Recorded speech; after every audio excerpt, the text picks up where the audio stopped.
Quienes me difaman, calumnian y acusan son los que se creen amos y señores de México. Son los que en verdad dominan y mandan en las cúpulas del PRI y del PAN. Son ellos los que tienen mucho miedo a que el pueblo opte por un cambio verdadero, y ese miedo cobarde de perder privilegios los lleva a tratar de aplastar a cualquiera que atente contra sus intereses y proponga una patria para todos y una patria para el humillado. Cada año en nuestro país el sector salud, las instituciones públicas del sector salud invierten cerca de 100,000 billones de pesos para la adquisición de medicamentos. En los gobiernos anteriores se hablaba mucho de la consolidación que hacía el Seguro Social, es decir, que juntaban las necesidades de varias instituciones, del IMSS, del ISSSTE, de los gobiernos de los estados, que eran financiados por el Seguro Popular, y hacían una compra. Esa compra tenía una serie de problemas, había una enorme simulación sobre lo que significaba. En realidad compraban juntas, pero compraban diferentes tipos de medicamentos para los mismos padecimientos, cuando la población pues debe de recibir el mismo tratamiento independientemente de si se atiende en el IMSS, en el ISSSTE o ahora en el IMSS Bienestar. Lo que sí generó esa compra fue una enorme concentración en pocos proveedores que al final tampoco eran laboratorios, eran principalmente empresas distribuidoras. En ese sentido, si lo vemos aquí, de 2012, en todo el periodo del 12 al 18, solo 10 empresas concentraron el 79.6% del gasto de medicamentos del país, casi el 80% en solo 10 empresas de distribución, un total de 241,000 millones de pesos en 10 empresas. De esas 3 empresas, solo 3 concentraron la mitad de todos los contratos. Una sola, el Grupo Fármacos Especializados SADCB, se llevó el 35% de la compra de todo este periodo, con un monto de 106,000 millones de pesos en una sola empresa en estas compras del sexenio pasado. Al concentrar esta compra en pocos proveedores, las empresas, los propios laboratorios que producen las medicinas dejaron de participar. Solo para darles un dato, en 2018, 85% de las claves de medicamentos, de los tipos de medicamentos que se compran, recibieron solamente entre 1 o 2 propuestas. Es decir, el mercado se cerró y eso ponía en condiciones de desventaja al gobierno. Al cierre del 2018, el gasto de bolsillo en México era el segundo más alto de los 36 países de la OCDE. Ahora, si vemos la compra que se hizo, tanto del proceso de compra bianual, porque se compró para 2023 y 2024 todos los medicamentos, en la siguiente, gracias. Ahí se modificó completamente la forma como se compra a la hora de incorporar a los servicios estatales de salud que ya estaban pasando al IMSS Bienestar.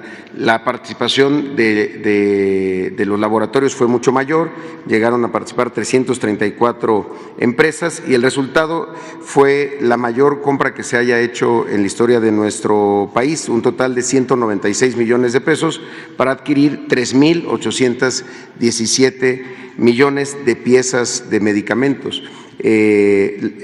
Además, las 10 empresas, los 10 laboratorios que ganaron, pues que son estos, como lo pueden ver, son laboratorios, incluido Reactivos y Biológicos de México, Birmex, Gilead, Roche, Pfizer, AstraZeneca y demás. Entonces se logró no solamente romper ese casi monopolio que se tenía en los distribuidores, ahora comprándole directamente a los laboratorios. En la siguiente Ahora, de todo lo que se compró, de todos los medicamentos que se adquirieron, estamos llevando a cabo algunas acciones para lograr el 100% de las recetas surtidas. Exigir, desde luego, que los proveedores cumplan siempre. Se han estado fortaleciendo las sanciones a quienes son proveedores incumplidos. Y la otra cuestión importantísima, el IMSS Bienestar en 23 estados ahora es quien homologa los medicamentos que se van a adquirir. Pasaba a veces que algún estado, para las personas sin seguridad social, pedía cierto tipo de medicamentos y un estado podía pedir otro tipo de medicamentos. Ahora todo se homologa con el IMSS Bienestar. Y la otra es que a partir del 22 de diciembre del año pasado, Birmex es la empresa que planea las siguientes compras, las siguientes adquisiciones que se tuvieran que hacer, las consolida, es quien además almacena, y justamente con las capacidades que tiene la megafarmacia, además de las posibilidades de compensar entre instituciones cuando una no tiene para poderla entregar en otra institución, pero también distribuye. Y esto es muy importante. Ya la distribución en manos de un organismo del gobierno del Estado mexicano, pues nos va a garantizar la distribución incluso hasta la última milla, es decir, hasta la última unidad médica rural en algún lugar apartado, pues ahí va a estar Birmex. Esto ya ocurre desde octubre del año pasado, que Birmex se ha convertido en el único distribuidor del sector público, tanto en el IMSS, en el ISSSTE y ahora también en el IMSS Bienestar. En ese sentido, también ha sido importante que se utilice un solo sistema para la administración de los insumos. Se tenían cerca de 40 distintos sistemas, había incluso sistemas de salud de los estados que entre hospitales no manejaban el mismo sistema o que lo hacían todo de manera manual. Esto nos va a ayudar también muchísimo para poder ir teniendo un control y trazabilidad, ¿no?, del medicamento, desde que se compra hasta que se le entrega al paciente en la farmacia. Y desde luego un elemento adicional, contar con la megafarmacia como un sistema de almacenamiento, distribución y también de centro de atención, como ahora lo va a explicar el general Loman. Finalmente, en la siguiente, sobre este tema del abasto de medicamentos, ¿qué es lo que hemos estado analizando? Se compraron todas las piezas, todas las claves, ahora tenemos que tener todos los volúmenes y es en lo que tenemos que concentrarnos en lo que sigue. En ese sentido, la llegada de IMSS Bienestar cambia por completo el sistema. Como antes no solo se compraban, sino se distribuían y ahora se recetan los medicamentos. La siguiente es la parte que le corresponde al general Pedro Loma. Muchas gracias, presidente. Muy buenos días a todas y a todos. Si me permiten, vamos a platicarles un corte que tenemos a estos días que se inauguró la megafarmacia a partir del 29 de diciembre. Como ustedes pueden ver, el universo con el que cuenta la megafarmacia son 1,190 tipos de medicamentos, 1,190 tipos de medicinas. ¿Qué significa? Que todo el sector salud está de acuerdo, en este caso las tres instituciones, el Seguro Social, el ISSSTE y el IMSS Bienestar, están de acuerdo en que estos 1,190 medicamentos sirven para todas las instituciones y para curar básicamente todas las enfermedades que se requieren en México. Tenemos actualmente de estas 1,190 medicinas 2,465,975 piezas que suman un valor de 119,081,248 pesos. La que sigue, por favor.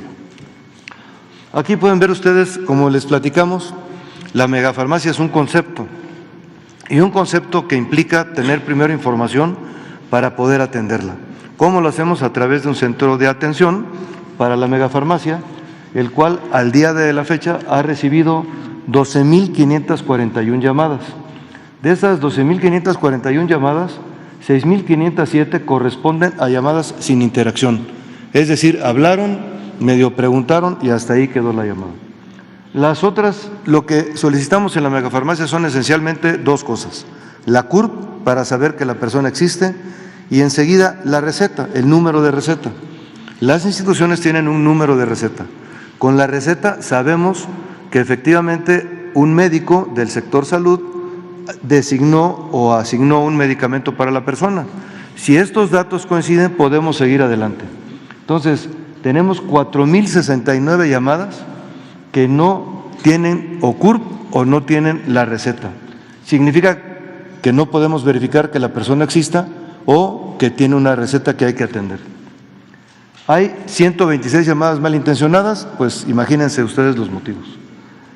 Tenemos 587 llamadas de seguimiento a folio. ¿Esto qué significa? Que la persona habló y se le asignó un folio de atención. Sin embargo, ahorita van a ver ustedes un número diferente. Estas 587 significa que hablaron, se les asignó un folio y probablemente la persona de un folio volvió a llamar por lo motivo que haya sido.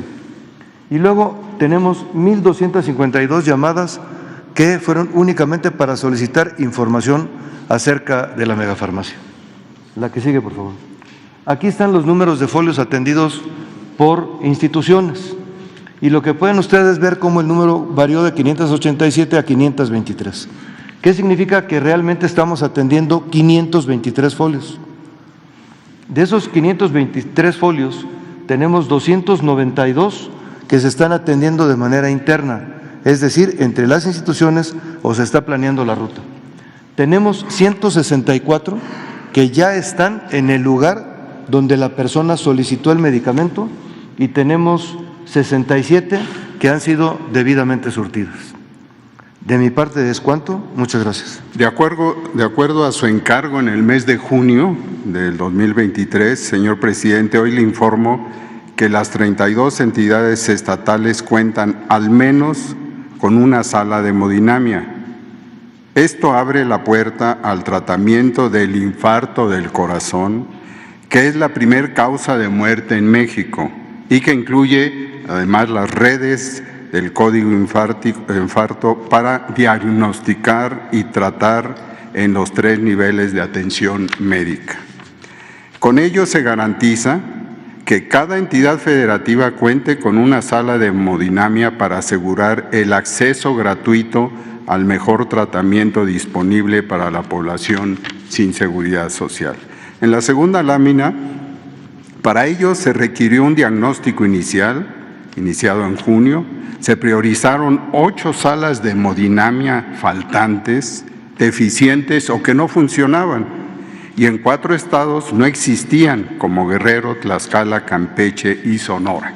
En Baja California había un proyecto avanzado, mientras que en Quintana Roo, Puebla y Sonora no eran funcionales los equipos que tenían.